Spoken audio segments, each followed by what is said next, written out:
पंचांग, इसके बारे में जानकारी देने के लिए हमारे साथ है लखनऊ से आशीष गुरुजी। गुरुजी, आपको स्वागत है। नमस्कार, राधे राधे। गुरुजी, ये पंचांग क्या है, उसका महत्व क्या है हमारा आजकल जो दुनिया चल रहा है उसमें?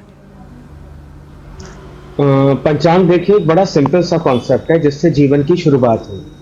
हम ये मानते हैं कि पूरी यूनिवर्स, हमारा शरीर, जीवन का हर पहलू पंच तत्वों से बना है, जिसको हम 5 एलिमेंट्स में डिवाइड कर देते हैं, जैसे हम एयर, वाटर, स्काई, अर्थ, वाटर कहते हैं। शरीर का हर तत्व, जीवन का हर तत्व इन्हीं 5 एलिमेंट्स पे फोकस्ड है।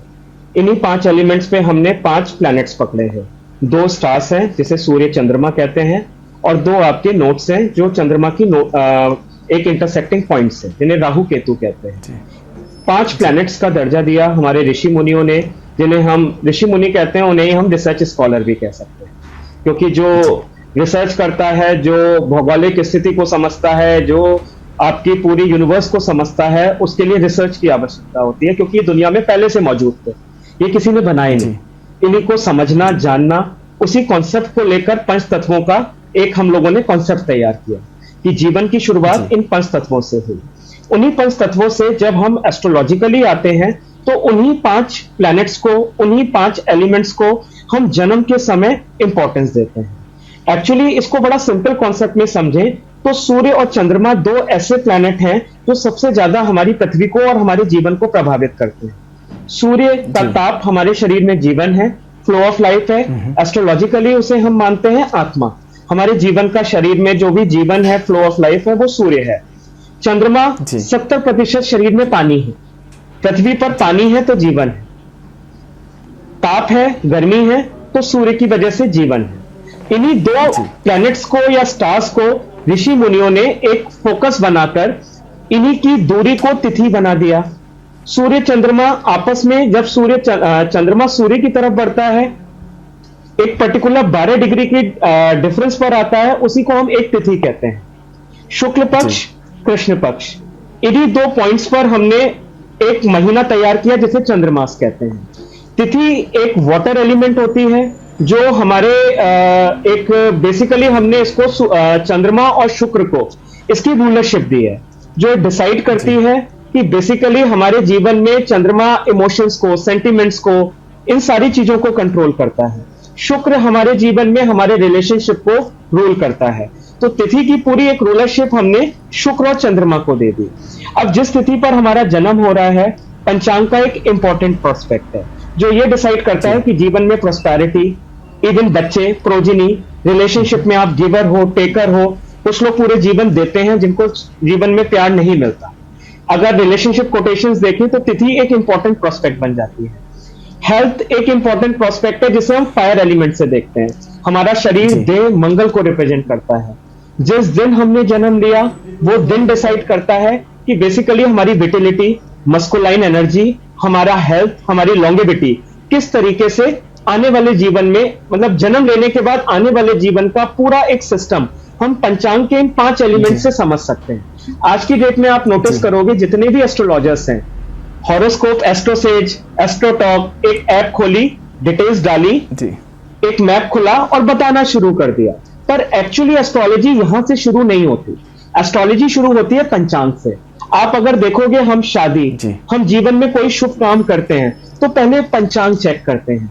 चंद्रमा किस राशि और नक्षत्र में है, आज के दिन का स्वामी, ये सब प्रभावित करते हैं हमारे जीवन में होने वाली घटनाओं को। हर 2 घंटे को एक पर्टिकुलर प्लेनेट रूल करता है जिसे होरा कहते हैं। तो हम इन सारे एलिमेंट्स को अगर इस्तेमाल करेंगे, हम इन सारी चीजों को साइंटिफिकली समझेंगे, क्योंकि यूनिवर्स में हर चीज एक वाइब्रेशन मोड पर है, एक फ्रीक्वेंसी एमिट कर रहा है। आप मोबाइल पे मुझसे बात कर रहे हो, उस मोबाइल में एक सिम पड़ा है जो कॉपर का एक छोटा सा एक सर्किट है जो टॉवर से फ्रीक्वेंसी कैच कर रहा है। सेम हर प्लेनेट एक फ्रीक्वेंसी हम कैच कर रहे हैं। उसी चीज को समझने के लिए ऋषि मुनियों ने पंचांग को बनाया। पंचांग में जिस दिन हमने जन्म लिया, फायर एलिमेंट बन के निकला, जिसने हमारी लॉन्गेविटी, हेल्थ, हर चीज डिसाइड कर दी। जन्म के समय वो दिन का स्वामी अगर अफ्लिक्टेड है 6 8 12 खराब घरों में चला गया, राहु केतु एक्सेस में चला गया, पाप कत्री योग में चला गया, लग्नेश और लगन कितना भी मजबूत हो, पर दिन का स्वामी कमजोर होने की वजह से हेल्थ कॉम्प्रोमाइज हो गई, लॉन्गेविटी कॉम्प्रोमाइज हो गई। इसे आज की डेट में बहुत कम लोग फॉलो कर रहे हैं। आप तो साउथ इंडिया से हो तो आप समझ सकते हो, आपके यहाँ राहु काल, पंचांग कितना ज्यादा, मेरे ख्याल से सबसे ज्यादा केरल और तमिलनाडु में इस चीज को प्रैक्टिस किया जाता है कि आप बहुत ज्यादा इन चीजों को मानते हैं। जी। तिथि मैंने आपको बताया रिलेशनशिप्स को क्लियरिटी में हमें समझाती है। चंद्रमा का नक्षत्र एक एयर एलिमेंट है, हम प्रेजेंट में जी रहे हैं। तिथियों को अगर आप देखोगे तो हम देवताओं के जन्म के रूप में मनाते हैं, जाने के रूप में मनाते हैं, पितरों के लिए हम यूज करते हैं पितृपक्ष में। तो तिथि is something which is past. And अगर हम चंद्रमा का नक्षत्र देखेंगे, दिस इज प्रेजेंट। तो चंद्रमा का जो नक्षत्र होता है वो डिसाइड करता है बेसिकली हमारा दशा सिस्टम। हमारी जो आपकी विषोत्तरी महादशा है वो चंद्रमा के नक्षत्र से शुरू होती है। हमारा नामकरण चंद्रमा के नक्षत्र और पद से शुरू होता है। और चंद्रमा का नक्षत्र एयर एलिमेंट होने की वजह से सैटर्न रूल करता है। सैटर्न कर्मों का कारक है। जो बड़ी बड़ी बीमारियां प्रेजेंट टाइम में होने वाली जो भी हमारी लाइफ की इवेंट्स हैं, ये चंद्रमा का नक्षत्र डिसाइड करता है। हम मन से कितना हर चीज को खुश होकर महसूस कर रहे हैं, दुखी होकर महसूस कर रहे हैं, ये सारी चीजें चंद्रमा के नक्षत्र पे डिपेंड करती हैं। तो चंद्रमा का जो नक्षत्र है एयर एलिमेंट है, जिसे सैटर्न को डोमेन दिया गया।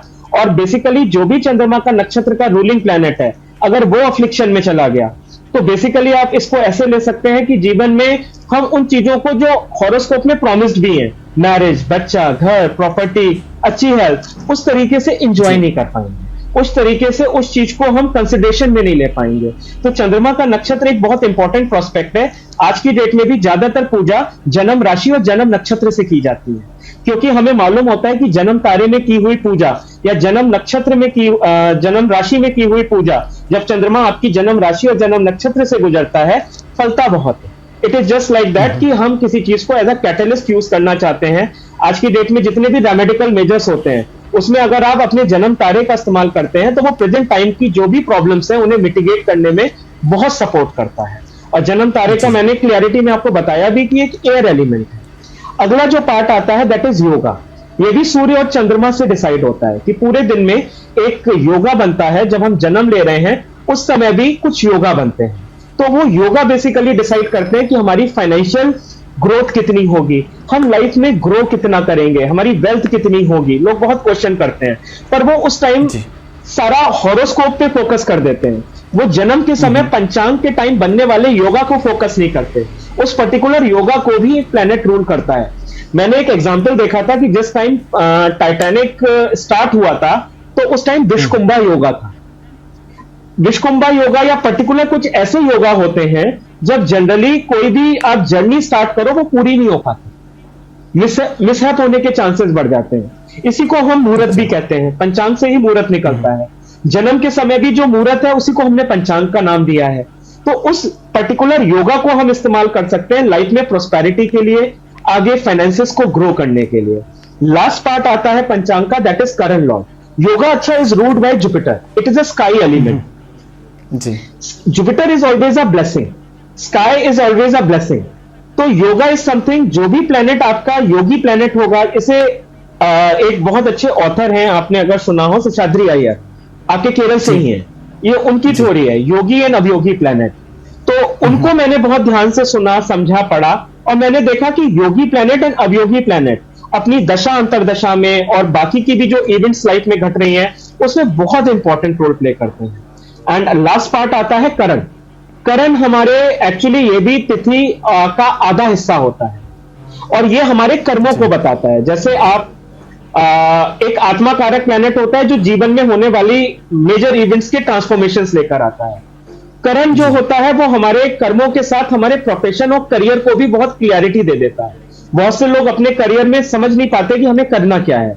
कभी कभी हमारे कर्म इतने ब्लॉक्ड होते हैं कि हम अपना कई साल बर्बाद करके उस प्रोफेशन को चूज करते हैं जो हमारे लिए बना होता है। और कुछ लोगों के कर्म इतने प्योर होते हैं कि वो 24 साल 23 साल की उम्र में भी वो करने लगते हैं जो उनके लिए बना होता है। तो ये करण लॉर्ड हमें बड़ी अच्छी क्लैरिटी देता है कि एक्चुअली हम लाइफ में कर क्या सकते हैं। करण इज समथिंग, फॉर एग्जाम्पल जैसे एक करण है गर। गर is ruled by Jupiter.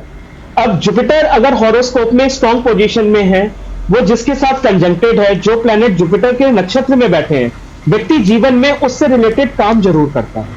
Jupiter finance है, जुपिटर टीचिंग है, जुपिटर जज है, जुपिटर लॉ है, जुपिटर कंसल्टेंसी है, देवताओं के आपके एडवाइजर हैं, तो कंसल्टेंसी के काम बहुत अच्छे करते हैं, फाइनेंसेस, इंश्योरेंस सेक्टर के।